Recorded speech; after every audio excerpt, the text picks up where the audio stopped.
बगरू महिला महाविद्यालय की ओर से आप सभी को नव वर्ष की हार्दिक शुभकामनाएं। आपके उज्जवल भविष्य की मैं डॉक्टर उमा रानी दुबे हार्दिक शुभकामनाएं करती हूँ। आप सभी के सपने पूरे हों, ऐसा सुंदर ये नया वर्ष हो। इन शुभकामनाओं के साथ आज हम अनिवार्य हिंदी की इस क्लास में मीराबाई का ये पद पढ़ेंगे, इस पद की व्याख्या समझेंगे। तो आइए चलते हैं पद की ओर। मने चाकर राखो जी, मने चाकर राखो जी, चाकर रहसु बाग लगासु, नित उठ दर्शन पासु, वृंदावन की कुंज गलिन में तेरी लीला गासू, चाकरी में दर्शन पाऊं सुमिरण पाऊं खर्ची, भाव भगत जागीरी पाऊं तीनों बाता सरसी, मोर मुगट पीतांबर सो है गल बैजंती माला, वृंदावन में धेनु चरावे मोहन मुरली वाला, हरे हरे नित बन बनाऊं बिच बिच राखूं क्यारी, सावरिया के दर्शन पाऊं पहर कुसुम भी सारी, जोगी आया जोग करण को तप करणी सन्यासी, हरि भजन को साधु आया वृंदावन के वासी, मीरा के प्रभु गहर गंभीरा सदा रहो जी धीरा, आधी रात प्रभु दर्शन दे हैं जमुना जी की तीरा। यह पद है और पद की व्याख्या करने से पहले हम आपसे कहना चाहेंगे कि मीराबाई श्री कृष्ण की अनन्य भक्त थी और वो भक्त अपने आराध्य के लिए आराध्य के निवास स्थान को बहुत महत्व देता है। जैसे श्री कृष्ण का निवास स्थान वृंदावन रहा, तो वृंदावन उन तीर्थ स्थानों में महत्व रखता है जहाँ हिंदू समाज अपने आस्था के रूप में वहाँ जाना पसंद करते हैं। वहाँ के मंदिरों के दर्शन करना उन्हें अच्छा लगता है। तो वृंदावन की बात मीरा जी कहती हैं कि साधु सन्यासी तपस्वी वृंदावन में जाते हैं, भजन करते हैं, अपने आराधना करते हैं, अपने लक्ष्य की प्राप्ति के लिए वहाँ साधना करते हैं। तो मीराबाई श्री कृष्ण की माधुर भाव की भक्ति करती हैं। इस पद में वो कृष्ण की सेविका बनना चाहती हैं, तो कहीं न कहीं सेवा भाव की भक्ति इसमें हमें दिखलाई देती है। तो अब संदर्भ प्रसंग एक साथ। यह पद मीराबाई द्वारा रचित मीरा मुक्तावली से उद्धृत है। इस पद में मीराबाई श्री कृष्ण की सेविका बनना चाहती हैं और सेविका बनकर वो बाग लगाना चाहती हैं और श्री कृष्ण के दर्शन प्राप्त करना चाहती हैं। अब व्याख्या करने से पहले कुछ शब्दों के अर्थ हम समझ लें तो अच्छा रहता है। चाकर माने नौकर, सेवक। वृंदावन क्षेत्र का नाम है जहाँ श्री कृष्ण का निवास स्थान रहा, लीला स्थान रहा। कुंज, जो वहाँ की कुंज हैं, गलियां हैं, दर्शन माने दर्शन, सुमिरन माने स्मरण करना, सुमिरन करना, भगति भक्ति, जागीरी माने विरासत, निधि, मोर के पंखों का मुकुट, पीतांबर धारण करने वाले, वैजंती गल माने कंठ, गले में वैजंती माला पहनने वाले, धेनु माने गाय, मोहन मुरली वाला, मोहन मन को मोहने वाले, मुरली धारण करने वाले, मुरली बजाने वाले अर्थात श्री कृष्ण। हरे हरे माने हरे भरे, नित माने प्रतिदिन, बंड माने बगीचा लगाऊंगी, बीच बीच में क्यारी बनाऊंगी, बीच बीच माने बीच में, सावरिया माने श्री कृष्ण। दर्शन कुसुम्बी लाल रंग की साड़ी, जोगी माने योगी, जोग माने साधना, योग साधना, तपस्वी यानी सन्यासी, तप करने, करनी माने करने, हरि भजन, हरि का भजन, वृंदावन क्षेत्र का नाम, गहिर माने गंभीर, गंभीरा यानी धैर्य, धीर गंभीर, आदि माने अर्धरात्र में, जमुना माने यमुना। तो ये शब्दों का अर्थ रहा। अब हम व्याख्या प्रारंभ करते हैं। मीराबाई कहती हैं, हे प्रभु आप मुझे अपनी सेविका बना लीजिए, मुझे अपनी सेविका बना लीजिए।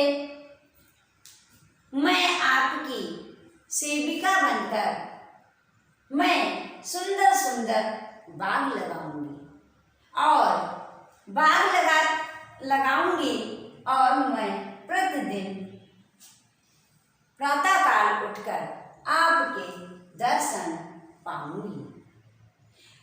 प्रभु मुझे अपनी सेविका बना लीजिए, मैं सेविका बनकर नित्य बाग लगाऊंगी, सुंदर सुंदर बगीचे लगाऊंगी, फूल पौधों का रोपण करूंगी, सुंदर सा बाग बनाऊंगी और आपके प्रतिदिन प्रातःकाल मैं आपके दर्शन प्राप्त करूंगी। वृंदावन की कुंजों में, गलियों में मैं आपकी लीला का गान करूंगी, आपकी लीला गा गा कर सभी को सुनाऊंगी। ये जो मैं नौकरी करूंगी, ये जो मैं सेविका का कार्य करूंगी, उसके रूप में हम आप कोई नौकर रखते हैं तो या सेवक जो रखते हैं तो उनको खर्चे के लिए भी पैसे देते हैं और उनको वेतन भी देते हैं। तो क्या कहते हैं, चाकरी में दर्शन पाऊं, मैं आपकी ये जो सेवा करूंगी, जो सेविका बनकर मैं सेवा करूंगी, उसके रूप में मैं आपके दर्शन प्राप्त करूंगी और हाथ खर्ची के रूप में मुझे आपका सुमिरन प्राप्त होगा। मैं आपका स्मरण करूंगी, सुमिरन करूंगी, ये मेरे लिए हाथ खर्ची के रूप में मुझे प्राप्त होगा।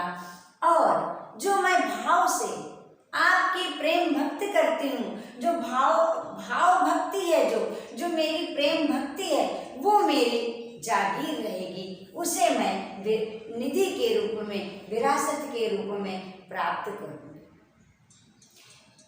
तीनों बातें सरसी, कहती है तीनों बातें सही है। मैं आपकी सेविका बनूंगी और सेविका में जो मुझे क्या मिलेगा, दर्शन प्राप्त करूंगी, हाथ खर्ची के रूप में मुझे आपका सुमिरन मिलेगा और जागीर के रूप में मुझे आपकी भक्ति प्राप्त होगी। हे प्रभु आप मुझे अपनी सेविका बना लीजिए। आगे कहती हैं कि मेरे प्रभु श्री कृष्ण मोर मुकुट धारण करते हैं।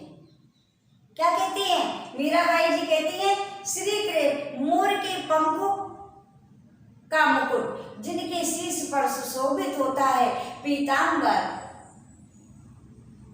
जो धारण किए हुए हैं, गले में बैजंती माला जिनके शोभायमान होती है, और वृंदावन में जो गाय चराते हैं, ऐसा मन को मोहने वाला, मुरली मधुर तान सुनाने वाला, मुरली बजाने वाला श्री कृष्ण मेरा स्वामी है। क्या कहती है कि श्री कृष्ण के मस्तक पर मोर के पंखों का मुकुट सुशोभित होता है, पीतांबर शरीर पर धारण किए हुए हैं, उनके गले में बैजंती माला शोभायमान होती है, और वृंदावन में जो गाय चराते हैं, ऐसा वो मोहन मुरली वाला श्री कृष्ण है। आगे कहती हैं, मैं आपकी सेविका बन जाऊंगी तो मैं हरे भरे नित्य प्रतिदिन हरे हरे बाग लगाऊंगी, और बागों के बीच में छोटी छोटी हम क्यारियां बनाएंगे। क्या कहती मीराबाई जी कि मैं प्रतिदिन हरे हरे बाग लगाऊंगी, और बागों के बीच में प्रतिदिन बाग लगाऊंगी, और बागों के बीच में छोटी छोटी सुंदर मैं क्यारियां बनाऊंगी, और लाल साड़ी पहनकर मैं अपने सावरिया श्री कृष्ण के दर्शन प्राप्त करूंगी। वृंदावन में जो भी आता है वो भजन पूजन साधना करने आता है, तप करने आता है, तो कहते हैं कि वृंदावन में जोगी आया जोग कर। वृंदावन में योगी आते हैं साधना करने के लिए, योगाभ्यास करने के लिए, और सन्यासी आते हैं तप करने के लिए, और साधु जो साधु महात्मा आते हैं वो हरि का भजन करने के लिए आते हैं, और फिर वृंदावन के ही वासी हो जाते हैं। मीराबाई जी कहती हैं कि हम प्रभु की भक्ति में धैर्य धारण करना चाहिए। प्रभु बहुत ही गंभीर स्वभाव वाले हैं, तो प्रभु की भक्ति प्राप्त करने के लिए बहुत ही गंभीर और सदैव धैर्य रखना चाहिए। भक्ति में सदैव धैर्य रखना चाहिए, धीरा माने धारण करना चाहिए। क्या कहती है मीराबाई जी? कहती है प्रभु की भक्ति में सदैव गंभीर रहना चाहिए और धैर्य रखना चाहिए। वृंदावन में आधी रात में यमुना के तीर यानी यमुना के किनारे श्री कृष्ण प्रभु दर्शन देते हैं। ये मीराबाई जी कहती हैं। क्या कहती हैं कि मीराबाई जी कहती हैं कि प्रभु की भक्ति में सदैव धैर्य रखना चाहिए और प्रभु की भक्ति में धैर्य आवश्यक है। धैर्य हर कार्य के लिए आवश्यक है, धैर्य का होना बहुत आवश्यक है। तो यहाँ पर मीराबाई जी भी कहती हैं कि प्रभु की भक्ति करने के लिए प्रभु की भक्ति में धैर्य आवश्यक है और प्रभु की भक्ति में धैर्य रखना चाहिए। प्रभु जी वृंदावन के जो यमुना बहती है, प्रभु वृंदावन में यमुना के किनारे आधी रात को दर्शन देते हैं, श्री कृष्ण दर्शन देते हैं। यह इस पद की व्याख्या थी। सरल सी है, सहज सी है। अब हम व्याख्या के पश्चात क्या लिखते हैं? विशेष लिखते हैं। तो विशेष में हम क्या लिखेंगे? विशेष में नंबर 1 पर हम क्या लिखेंगे? वृंदावन कैसा है? पवित्र स्थान है और श्री कृष्ण का लीला स्थान है। तो हम क्या लिखेंगे? वृंदावन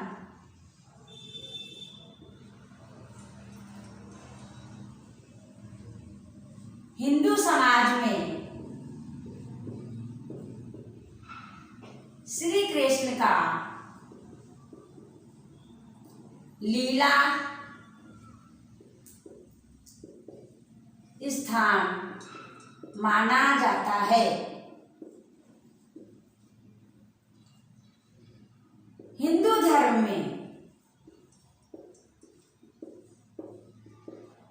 यह